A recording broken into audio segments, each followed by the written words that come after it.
আপনারা শুনছেন কথাবাণী। আজ আমরা শোনাব তরুলক্ষ্যনাথ মুখোপাধ্যায় রচিত ভৌতিক গল্প লুল্লু। প্রথম অধ্যায়, চুরি। লে লুল্লু। আমির শেখের মুখ দিয়া যখন এই কথা দুইটি নির্গত হইল, তখন তিনি জানিতেন না ইহাতে কি বিপত্তি ঘটিবে। কথা দুইটি আমিরের অদৃষ্টে বজ্রাঘাত রূপে পতিত হইল। আমিরের বাটি দিল্লি শহরে।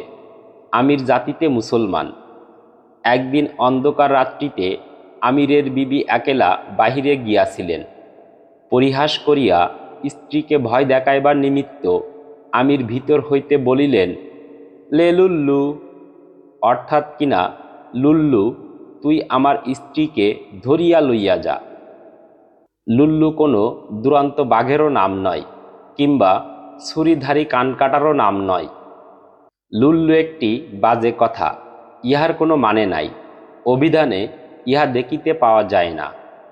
পরিহাস করিয়া আমির কেবল কথাটি জোড়তাড় করিয়া বলিয়াছিলেন, কিন্তু যখন বিপত্তি ঘটে তখন কোথা হইতে যেন উড়িয়া আসে। আশ্চর্যের কথা এই, লুল্লু একটি ভূতের নাম ছিল। আবার দৈবের কথা শুনো।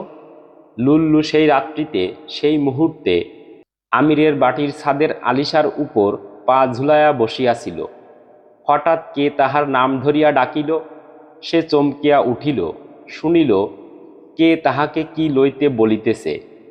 চাহিয়া দেখিল সম্মুখে এক পরমা সুন্দরী নারী।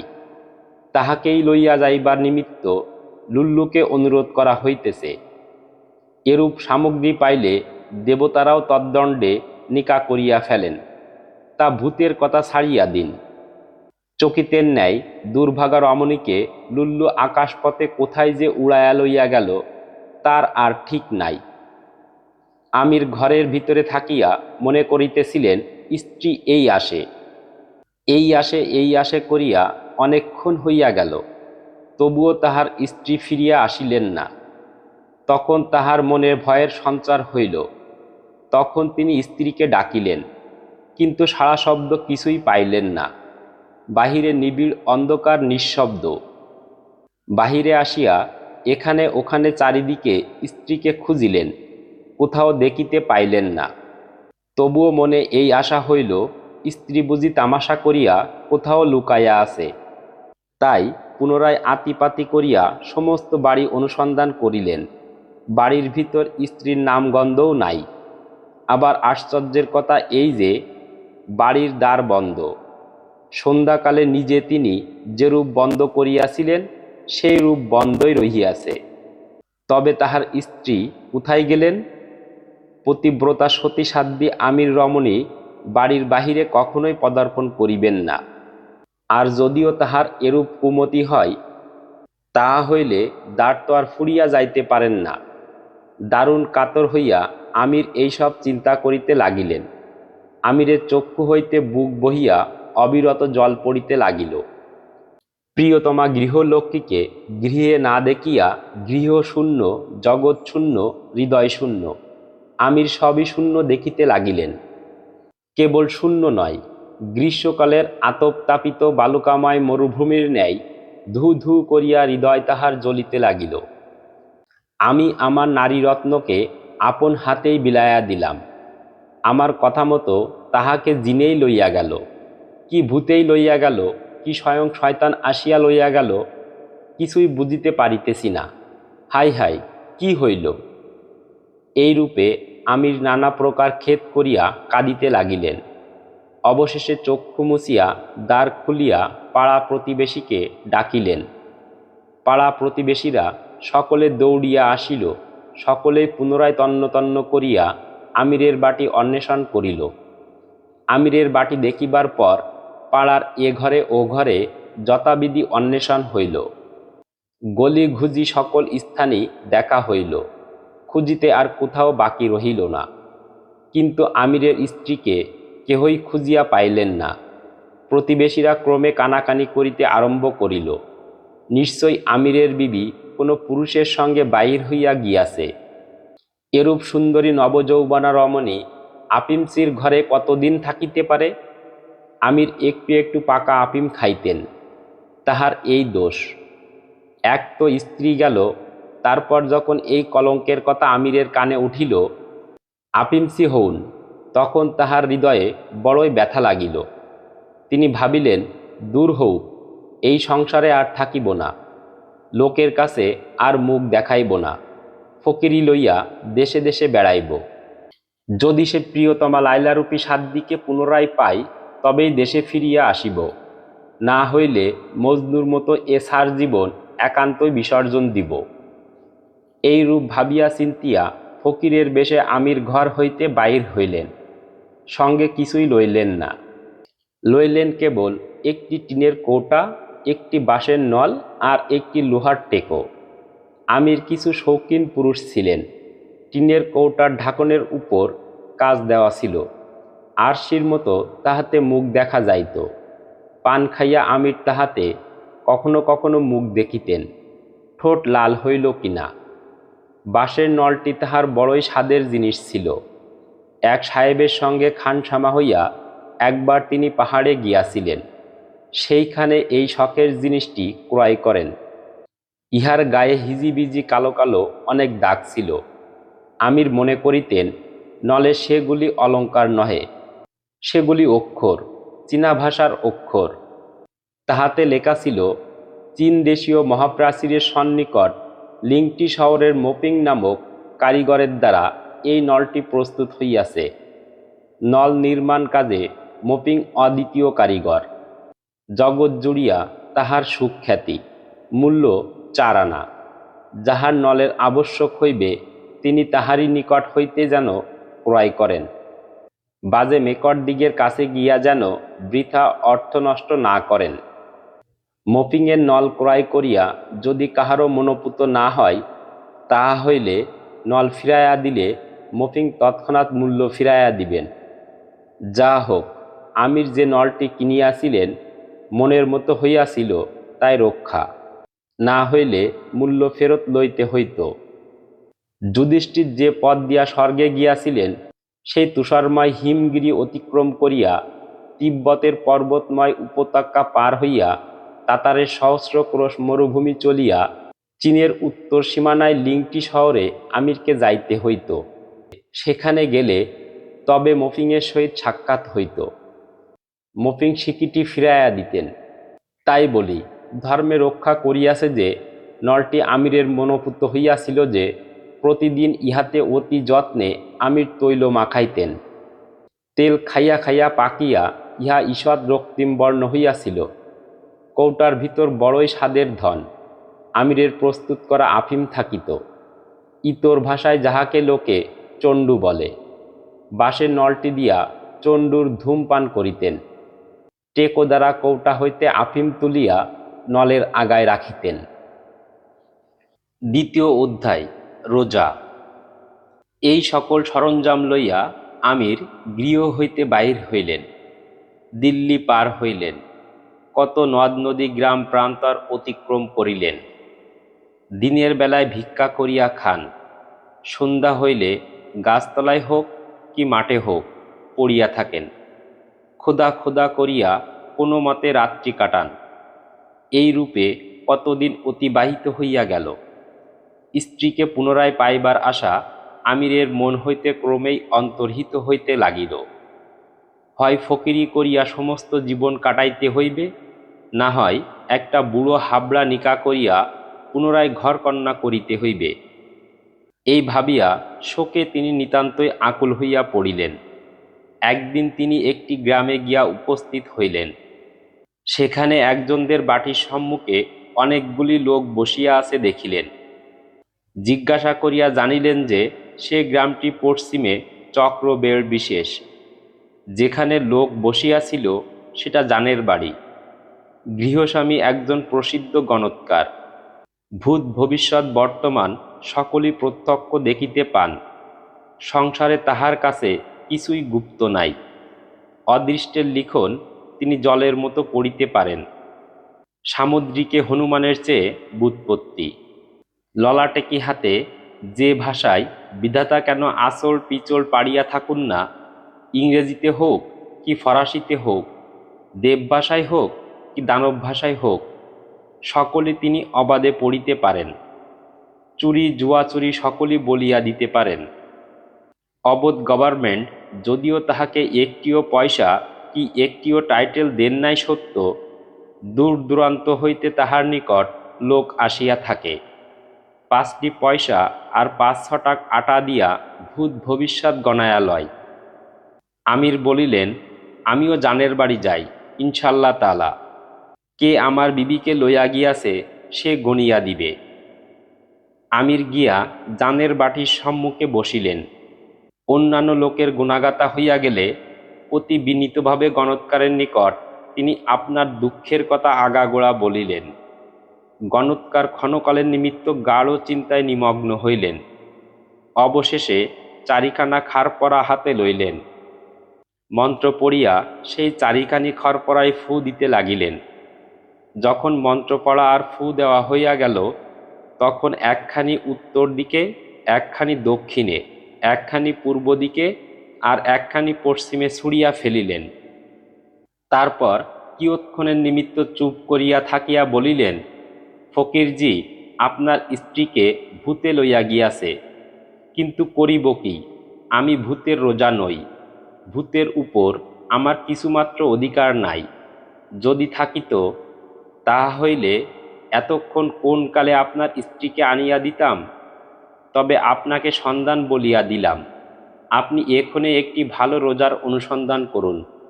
ভালো রোজা পাইলে নিশ্চয়ই আপনার স্ত্রীকে ভূতের হাত হইতে উদ্ধার করিতে পারিবেন। এইরূপ আশ্বাস পাইয়া আমিরের মন কিঞ্চিৎ সুস্থ হইল।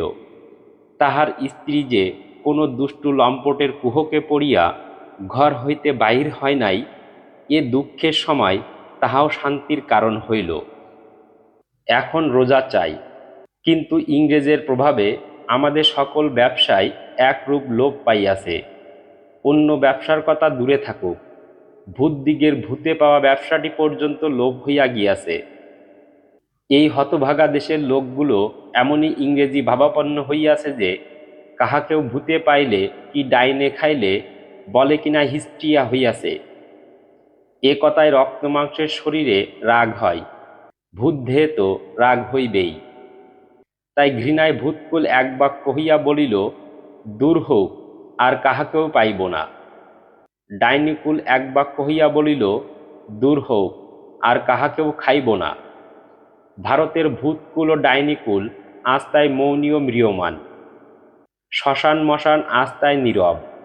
রাত্রি 2 প্রহরের সময় জনশূন্য মাঠের মাঝখানে আকাশপানে পা তুলিয়া জিহবা লক লক করিয়া চারিদিকে ঘুরিয়া ঘুরিয়া সেকালে ডাইনিরা যে চাতর করিত, আজ আর সে চাতর নাই।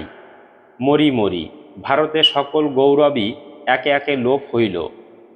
এ অবস্থায় আর রোজার ব্যবসা কি করিয়া চলিবে, তাহাও এক প্রকার লোপ হইয়াছে। নানা স্থানে কত শত গঙ্গা ময়রার ঘরে আজ অন্ন নাই। পায়ের উপর পা দিয়া সোনা দানা পরিয়া যাহারা সুখে স্বচ্ছন্দে কাল কাটাইত, আজ তাহারা পথের ভিখারি। আমির দেখিলেন ভালো রোজা পাওয়া বড় সহজ কথা নয়। আমির কিন্তু হতাশ হইবার ছেলে ছিলেন না। মনে করিলেন যে যদি আমাকে পৃথিবী উলটপালট করিয়া ফেলিতে হয়, তাহাও আমি করিব। যেখানে পাই সেইখান থেকে ভালো রোজা নিশ্চয় বাহির করিব। এই বলিয়া তিনি পুনরায় দেশ পর্যটনে প্রবৃত্ত হইলেন। যেখানে যান সেইখানেই সকলকে জিজ্ঞাসা করেন, হাগা, তোমাদের এখানে ভালো ভূতের রোজা আছে? ছোটোখাটো অনেক রোজার সঙ্গে দেখাও হইল। অনেক মুসলমান আসিল, যাহারা তাবিজ লিখিয়া ভূত প্রেত দানাদৈত্যকে দূর করেন। তাহাদেরও সহিত সাক্ষাৎ হইল, কিন্তু মনের মতো কাহাকেও পাইলেন না। বুক ফুলিয়া কেহই বলিতে পারিল না যে ভূত মারিয়া আমি তোমার স্ত্রীকে আনিয়া দিব। অবশেষে অনেক পথ অনেক দূর যাইয়া আমির একটি গ্রামে গিয়া পৌঁছিলেন। সেই গ্রামে প্রথমেই একটি বৃদ্ধার সহিত তাহার সাক্ষাৎ হইল। আমির যথারীতি তাহাকে জিজ্ঞাসা করিলেন, হ্যাগা, তোমাদের এখানে ভালো রোজা আছে? বৃদ্ধা উত্তর করিল, হ্যাঁ বাছা, আছে। আমাদের গ্রামের মহাজনের কন্যাকে সম্প্রতি একটি দুর্দান্ত ভূতে পাইয়াছিল। মহাজনের টাকার আর অবধি নাই। সে যে কত ডাক্তার, কত বৈদ্য, কত হেকিম, কত রোজা আনিয়াছিল, তাহার আর কি বলিব। দুপা দিয়া জড়ো করিয়াছিল, কিন্তু কিছুতেই কিছুই হয় নাই। কেহই সে ভূত ছাড়াইতে পারে নাই। অবশেষে এই গ্রামের একজন দরিদ্র ব্রাহ্মণ একটি মন্ত্র পড়িয়াই তাকে আরোগ্য করেন। ব্রাহ্মণ পূর্বে খাইতে পাইত না। ব্রাহ্মণের উদরে অন্ন ছিল না, অঙ্গে বস্ত্র ছিল না। এখন অন্ন বস্ত্রের কথা দূরে থাকুক, দ্বারে হাতি ঘোড়া উট বাঁধা। তৃতীয় অধ্যায়, তাঁতি।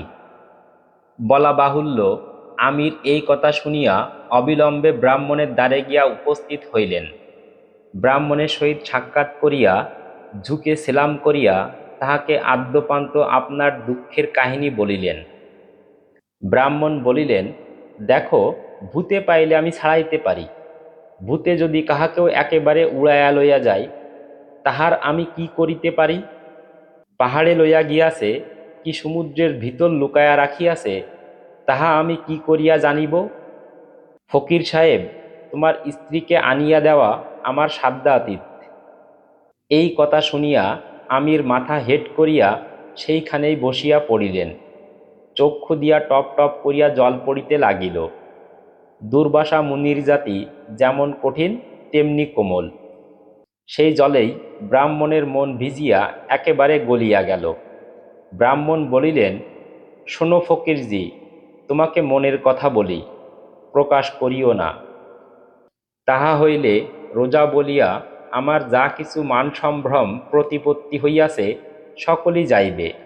তোমাকে সত্য করিয়া বলিতেছি, আমি প্রকৃত রোজা নই। ভূত ছাড়াইবার একটি মন্ত্রও জানি না, এমনকি গায়ত্রী পর্যন্ত জানি না। আর লেখাপড়া বিষয়ে ক খ পর্যন্ত শিখি নাই। তবে এইমাত্র বলিতে পারি যে আমি একজন পরম নিষ্ঠাবান ব্রাহ্মণ, চৌকায় বসিয়া খাই। আজকালের ইংরেজি পড়া বাবু ভায়াদিগের মতো নই। আমির বলিলেন, সে কি মহাশয়, তবে আপনি মহাজন কন্যার ভূত ছাড়াইলেন কি করিয়া? ব্রাহ্মণ উত্তর করিলেন, সে কথা তোমাকে আদ্যপান্ত সমস্ত বলিতেছি, প্রকাশ করিও না, তাহা হইলে আমার বড়ই মন্দ হইবে। আমির বলিলেন, আল্লাহর কসম, আমার মুখ দিয়া এ কথা কখনোই বাহির হইবে না। ব্রাহ্মণ বলিলেন, এই গ্রামে একটি তাঁতি বাস করে। তাঁতি তাঁত বুনিয়া খায়, কোনো ল্যাটাই ছিল না। একদিন কি মতি হইল, সে তাঁত বুনিতে বুনিতে একটু গুনগুন স্বরে গান করিল। নিজের কানে সুরটি বড়ই সুমধুর বলিয়া লাগিল। পুনর্বার আস্তে আস্তে গাইয়া দেখিল, বড়ই মিষ্ট বটে। তাঁতি মনে মনে ভাবিল, আমি একজন প্রকৃত গাইয়ে। এ গুণটি এতদিন প্রচ্ছন্ন অবস্থায় বৃথা নষ্ট হইতেছিল। জগতের দশাই এই, তা না হইলে হীরামণি মুক্ত উপরে চকচক না করিয়া মাটি কি জলের ভিতর কেন বৃথা পড়িয়া থাকিবে? যা হোক, এখন হইতে গান গাইয়া আমি জগৎ মুগ্ধ করিব। মধুর তানে অবিরত জগতের কর্ণকুহরে সুধা ঢালিয়া দিব। আপাতত প্রতিবেশীদিগকে আমার গুণের কিঞ্চিৎ পরিচয় দিই। এই বলিয়া তাঁতি ক্রমে গলা ছাড়িয়া গান আরম্ভ করিল। একদিন যায়, 2 দিন যায়, গ্রামবাসীরা শশব্যস্ত। 2-4 দিন পরে গ্রামের লোক অস্থির হইয়া পড়িল। প্রাণ লইয়া সকলের টানাটানি। সুতরাং আবাল বৃদ্ধ বনিতা সকলে গিয়া তাঁতির দ্বারে উপস্থিত।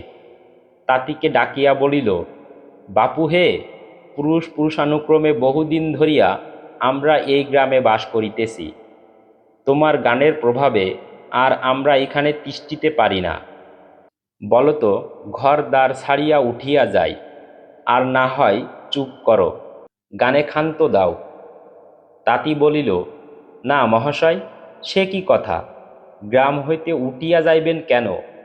সুরবোধ নাই বলিয়া যদি আমার গান আপনাদিগের কানে ভালো না লাগে, তাহা হইলে আপনাদিগকে আর বিরক্ত করিতে চাহি না। আজ হইতে মাঠে বসিয়া আমি গান করিব। যাহার বোধাবোধ আছে তিনি মাঠে গিয়া আমার গান শুনিবেন, আর পারিতোষিক স্বরূপ আমি তাহাকে করি দিব। এইরূপ আশ্বস্ত হইয়া গ্রামের লোক যে যাহার ঘরে গেল। তাতে গিয়া মাঠের মাঝখানে এক অশ্বত্থ গাছের নিচে তাত খাটাইল, সেখানে বসিয়া মনের সুখে গান করিতে লাগিল। তবে খেদের বিষয় এই, শুনিতে কেহ যায় না, জনপ্রাণী সেদিক মাড়ায় না, কাকপক্ষী সেদিকে ভুলিয়াও উড়িয়া যায় না। ব্রাহ্মণ বলিতেছেন, ফকিরজি, আমি বড়ই দরিদ্র ছিলাম। এ গ্রামের ভিতর আমার মতো দিন দুঃখী আর কেহ ছিল না। গৃহিণী ও আমি যে কত উপবাস করিয়াছি তাহা বলিতে পারি না। নিজের যাহা হোক, ব্রাহ্মণীর শীর্ণ দেহ, মলিন মুখ দেখিয়া সততই আমার প্রাণ কাঁদিত। কি করিব, কোনো উপায় ছিল না। মনের আগুন মনেই নিবাইতাম, চক্ষের জল চক্ষেই শুকাইতাম। ব্রাহ্মণী একদিন আমাকে বলিলেন, আজ ঘরে আটা নাই। তাতি বলিয়াছে তাহার গান শুনিলে 1 পণ করি দিবে। যাও না, একটুখানি কেন শুনিয়া এসো না। 1 পণ কড়ি পাইলে ঘরে অন্ন হইবে, 2 জন খাইয়া বাঁচিব। আমি বলিলাম, দেখো ব্রাহ্মণী, ও কথাটি আমাকে বলিও না। শুলে যাইতে বলো, তা যাইতে পারি, আগুনে পুড়িয়া মরিতে বলিলেও মরিতে পারি, কিন্তু তাঁতির গান আমাকে শুনিতে বলিও না। তিলেকের নিমিত্তেও সে দগদানি আমি কিন্তু সহ্য করিতে পারিব না। এই কথা লইয়া ব্রাহ্মণীর সঙ্গে আমার ক্রমে কিঞ্চিৎ বচসা হইল।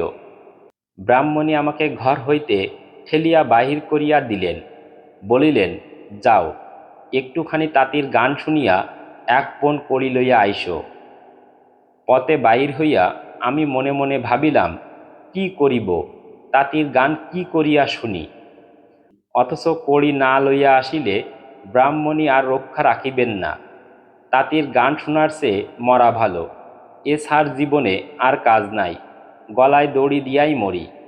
এই রূপ মনে মনে স্থির করিয়া একজনদের বাটি হইতে 1 গাছি দড়ি চাহিয়া লইলাম। এ মাঠে তাঁতি গান করিতেছে, অন্যদিকে প্রায় 2 ক্রোশ দূরে আর একটি মাঠে গিয়া আর একটি অশ্বত্থ গাছে দড়ি খাটাইলাম। ফাঁসটি ঠিক করিয়া লইলাম, গলায় দিই আর কি। এমন সময় সেই গাছের ভিতর হইতে একটি ভূত বাহির হইল। ভূত আমাকে বলিল, ওরে বামুন, তুই করিতেছিস কি? আমি আদ্যপান্ত সমস্ত ঘটনা তাহার নিকট বর্ণনা করিলাম। ভূত বলিল, আর ভাই, ও কথা বলিস নে। যে গাছের তলায় এখন তাঁতি গান করিতেছে, যুগ যুগান্ত হইতে ওই গাছে আমি বাস করিতেছিলাম। গাছটি আমার বড়ই প্রিয় ছিল। কিন্তু হইলে হইবে কি, যেদিন হইতে তাঁতি উহার তলায় গান আরম্ভ করিল, সেই দিন হইতেই আমাকে ও গাছ ও মাঠ ছাড়িয়া পালাইতে হইল। দেখিতেছি দুজনেই আমরা বিপদে বিপন্ন। তা তোর ভাবনা নাই, তুই বাড়ি ফিরিয়া যা। তোদের গ্রামের মহাজনের কন্যাকে আমি গিয়া পাইব, কিছুতেই ছাড়িব না। কেবল তুই গিয়া যখন আমার কানে কানে বলবি যে আমি সেই দরিদ্র ব্রাহ্মণ আসিয়াছি, তখনই আমি ছাড়িয়া দিব। মহাজনের অনেক টাকা আছে, আর সেই একমাত্র কন্যা, অনেক ধন দৌলত দিয়া তোকে বিদায় করিবে, তোর দুঃখ ঘুচিবে। ব্রাহ্মণ বলিলেন, শেখজি, শুনিলে তো, আমি রোজা নই, আমি মন্ত্রতন্ত্র কিছুই জানি না। দৈবক্রমে আমার একটি ভূতের সহিত সাক্ষাৎ হইয়াছিল, তাহা হইতেই আমার এই যা কিছু বল। মহাজনের কন্যার ভূত ছাড়িলে চারিদিকে আমার নাম বাহির হইল যে আমার মতো রোজা আর পৃথিবীতে নাই। ভূতে পাইলে সকলে আমাকে লইয়া যায়, আমাকে আর কিছু করিতে হয় না। কেবল আমি রোগীর কানে কানে গিয়া বলি, শীঘ্র ছাড়িয়া যাইবে তো যাও, না হইলে তাঁতির গান দিব। তাঁতির নামে সকল ভূতই জড়সড়, পালাইতে পথ পায় না। চতুর্থ অধ্যায়, উদ্যোগ। আমির বলিলেন, মহাশয়, তাহাই যদি সত্য, তবে চলুন না কেন, আপনার সেই ভূতটিকে গিয়া জিজ্ঞাসা করিয়া দেখি। তিনি যদি অনুগ্রহ করিয়া আমার স্ত্রীকে উদ্ধার করিয়া দেন। কারণ ভূতে ভূতে অবশ্যই আলাপ পরিচয় আছে, নিমন্ত্রণ আমন্ত্রণে সাদী বিয়াতে অবশ্যই সাক্ষাৎ হইয়া থাকিবে। আমার স্ত্রীকে যে ভূতে লইয়া গিয়াছে তাহাকে যদি তিনি দুটো কথা বলিয়া দেন, তাহা হইলে আমার অনেক উপকার হইতে পারে। না হয় স্ত্রীকে কি করিয়া পায় তাহার একটা না একটা উপায়ও তিনি বলিয়া দিতে পারেন। ব্রাহ্মণ বলিলেন, এ পরামর্শ মন্দ নয়। তোমার দুঃখ দেখিয়া আমি বড়ই কাতর হইয়াছি। আচ্ছা, চলো যাই, দেখি কি হয়। ব্রাহ্মণ দুর্গা বলিয়া আমির বিসমিল্লা বলিয়া যাত্রা করিলেন। ক্রমে তাহারা যে মাঠে ভূত থাকে সেই মাঠে গিয়া উপস্থিত হইলেন। যে গাছে ভূত থাকে সেই গাছতলায় গিয়া উপস্থিত হইলেন। সেখানে দাঁড়াইয়া গাছের দিকে চাহিয়া ঊর্ধ্বমুখে দুইজনে স্তুতি মিনতি করিতে লাগিলেন। ব্রাহ্মণ বলিলেন, হে ভূত, আশ্রিত সেই দরিদ্র ব্রাহ্মণ আজ পুনরায় তোমার নিকট আসিয়াছে। তোমার কৃপায় তাহার প্রাণ রক্ষা হইয়াছে। তোমার কৃপায় তাহার দরিদ্রতা মোচন হইয়াছে। পৃথিবীতে যত ভূত আছে সকল ভূতের তুমি শ্রেষ্ঠ। ভূতের তুমি রাজা। কৃপা করিয়া দেখা দাও, আর একবার আবির্ভাব হও। মুসলমান বলিল, ভূত সাহেব, হুজুরের নাম শুনিয়া কদমবজি করিতে এখানে আসিয়াছি। আমার মনস্কামনা সিদ্ধ করুন। হুজুরের এই গাছতলায় কাঁচা পাকা সিন্নি চড়াইব। এই প্রকারে নানারূপ স্তব করিতে করিতে গাছটি দুলিতে লাগিল। ডালপালা সমুদয় মরমর করিতে লাগিল। তারপর গাছের ডগায় এক স্থানে সহসা অন্ধকারের আবির্ভাব হইল। দিন দুই প্রহরে চারিদিকে সূর্যের কিরণ, আর সকল স্থানেই আলো। কেবল সেই স্থানটুকুতেই অন্ধকার রাশি জমিয়া গাঢ় হইতে গাঢ়তর হইতে লাগিল। অবশেষে তাহা এক ভীষণ প্রকাণ্ড নরমূর্তিতে পরিণত হইল। নরমূর্তি ধরিয়া ভূত গাছ হইতে নামিয়া আসিল, বৃক্ষের পাশে আসিয়া দাঁড়াইল। এখানে এখন একটি নূতন কথা উঠিল। বিজ্ঞানবেত্তারা, বিশেষত ভূত তত্ত্ববিদ পণ্ডিতেরা এ বিষয়টি অনুধাবন করিয়া দেখিবেন। এখানে স্থির হইল এই, যেমন জল জমিয়া বরফ হয়, অন্ধকার জমিয়া তেমনি ভূত হয়। জল জমায়া বরফ করিবার কল আছে, অন্ধকার জমায়া ভূত করিবার কল কি সাহেবেরা করিতে পারেন না? অন্ধকার অভাব নাই। নিশাকালে বাহিরে তো অল্প অল্প অন্ধকার থাকেই। তারপর মানুষের মনের ভিতর যে কত অন্ধকার আছে তাহার সীমা নাই, অন্ত নাই। কোদাল দিয়া কাটিয়া কাটিয়া ঝুড়ি পুরিয়া এই অন্ধকার কলে ফেলিলেই প্রচুর পরিমাণে ভূত প্রস্তুত হইতে পারিবে। তাহা হইলে ভূত খুব সস্তা হয়। 1 পয়সা, 2 পয়সা, বড়জোর 4 পয়সা করিয়া ভূতের সের হয়। সস্তা হইলে গরিব দুঃখী সকলেই যার যেমন ক্ষমতা ভূত কিনিতে পারে। গাছের পাশে দাঁড়াইয়া কিছু রাগতভাবে ভূত বলিল, বামুন, আজ আবার কেন আসিয়াছিস? তোর মতো বিটলে বামুন আমার অবাধ্য নয়। ইচ্ছা হইলে এখনই তোর ঘাড় মুচড়াইয়া দিতে পারি। আমার অবাধ্য সেই ইংরেজি পড়া বাবুলোক। তাহাদের ভয়ও করি, ভক্তিও করি। ভয় করি পাছে মহাপ্রভুরা গায়ে টলিয়া পড়েন, কি বমন করিয়া দেন। ভক্তি করি, কেননা এটা সেটা খাইয়া তাহাদের মনের কোচাঙ্গা ঘুচিয়া যায়, মন সরল হইয়া যায়। এই মর্তলোকেই তাহারা সদাশিবত্ব প্রাপ্ত হন। অন্য লোকের মতো তাহাদের মন জিলেপির প্যাক বিশিষ্ট নয়। ব্রাহ্মণ বলিলেন, প্রভু, আমি নিজের জন্য আপনার নিকট ভিক্ষা করিতে আসি নাই। আপনার প্রসাদে আমার আর কিছুরই অভাব নাই। এই লোকটি নিদারুণ সন্তাপিত হইয়াছে, ইহার নিমিত্তই আমি আপনার নিকট আসিয়াছি। এই কথায় ভূতের রাগ কিছু পড়িয়া আসিল। সে জিজ্ঞাসা করিল, সঙ্গে তোমার ওই লোকটি কে? ব্রাহ্মণ তখন আমিরের সকল কথাই ভূতকে শুনাইলেন। শুনাইয়া বলিলেন, মহাশয়, আপনাকে ইহার একটা উপায় করিতে হইবে, না করিলে এ লোকটি প্রাণে মরিবে। আপনি দয়াদ্র চিত্ত, আমার প্রাণ রক্ষা করিয়াছিলেন, ইহারও প্রাণ রক্ষা করুন। ভূত বলিল, ইহার স্ত্রীকে নিশ্চয় লুল্লু লইয়া গিয়াছে, লুল্লু সবে নূতন ভূতগিরি পাইয়াছে, ভূতগিরিতে তাহার নব অনুরাগ, সে বড়ই দুরন্ত। ব্রাহ্মণ জিজ্ঞাসা করিলেন, নূতন ভূতগিরি পাইয়াছে মহাশয়, সে কি প্রকার কথা? ভূত হাসিয়া বলিল, এ কথা তোমরা কিছুই জানো না। লোকে বলে অমুক মানুষ মরিয়া ভূত হইয়াছে, ঠিক সেটি সত্য নয়। মানুষ নিজে মরিয়া নিজের ভূত হয় না। মানুষ মরিলে আমরা কেহ গিয়া তাহার ভূতগিরি করি। লক্ষ লক্ষ ভূত পৃথিবীতে অবস্থিতি করিতেছে, কেহ বা ভূতগিরি করিবার কর্ম পাইয়াছে, কেহ বা ভূতগিরি করিবার উমেদারি করিতেছে, আবার কেহ বা বেকার বসিয়া আছে। আমাদের যিনি কর্তা, তিনি ভূতদিগকে এই কার্যে নিযুক্ত করেন। ভূতকে তিনি বলেন, যাও অমুক মানুষের সঙ্গে সঙ্গে থাকো, সে মরিলে তাহার ভূত হইও, তাহার ভূতগিরি তোমাকে দিলাম। সেই দিন হইতে ভূতটি মানুষের সঙ্গে সঙ্গে থাকে। মানুষের মাথাটি ধরিলে তাহার আর আনন্দের পরিসীমা থাকে না, কেননা মরিলেই তাহার ভূতগিরি করিতে পাইবে। এরূপ যে ঘটনা হয় সে কেবল তোমাদের নিজ দোষে। দেশীয় সংবাদপত্র সকল তোমাদিগকে কত সুশিক্ষা দিয়া থাকে। যদি কায়মনোচিত্তে পালন করিতে, তাহা হইলে তোমাদের এই দুর্দশা হইত না। এই দেখো, দেশ একেবারে নির্ধন হইয়া যাইতেছে। বিলাতি কাপড়ের দ্বারা বিদেশীয়রা ধন লুটিতেছে। ভালো কাপড় না পরিলেই তো হয়। যদি কাপড় না পরো, তা হইলে তো আর তোমাদিগের ধন কেহ লুটিতে পারে না। রেল করিয়া বিদেশীয়রা ধন লইয়া যাইতেছে। ভালো, রেলে না চড়িলেই তো হয়। পায়ে হাঁটিয়া কেন কাশী বৃন্দাবন যাও না?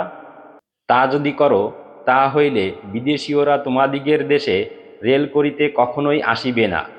দেশের ধন দেশেই রহিয়া যাইবে। সেইরূপ আমরা তোমাদিগের ভূতগিরি করি। আমরা তোমাদিগের ভূতগিরি করিবার উমেদারিতে থাকি।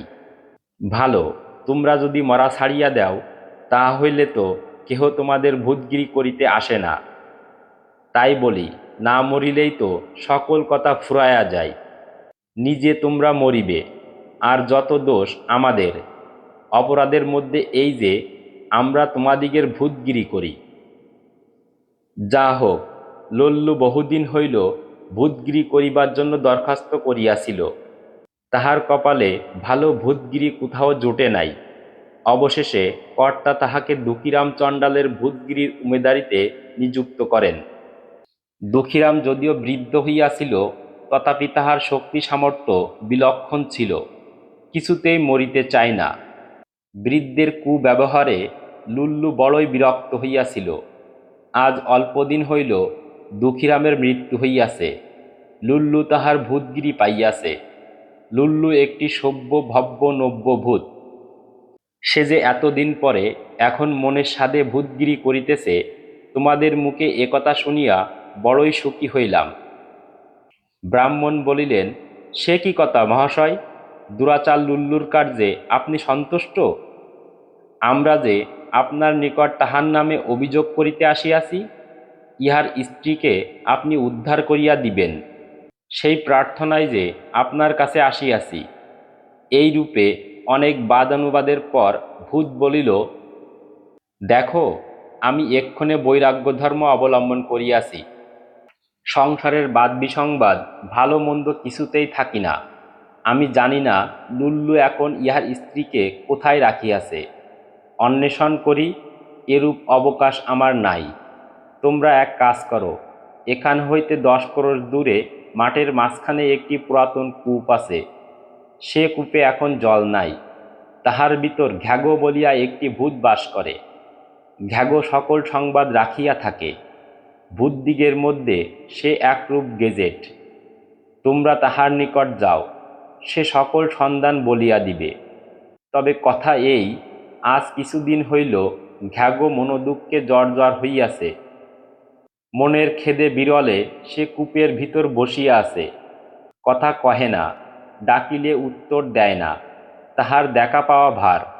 চেষ্টা করিয়া দেখো। আজ এই পর্যন্তই। এতক্ষণ আপনারা শুনছিলেন তরুলক্ষ্যনাথ মুখোপাধ্যায় রচিত মজার ভৌতিক গল্প লুল্লু। আজ শুনলেন প্রথম পর্ব। পরবর্তী পর্ব শোনার জন্য আমাদের সঙ্গেই থাকুন এবং চ্যানেলটিকে সাবস্ক্রাইব করুন, লাইক, কমেন্ট ও শেয়ার করুন। ধন্যবাদ।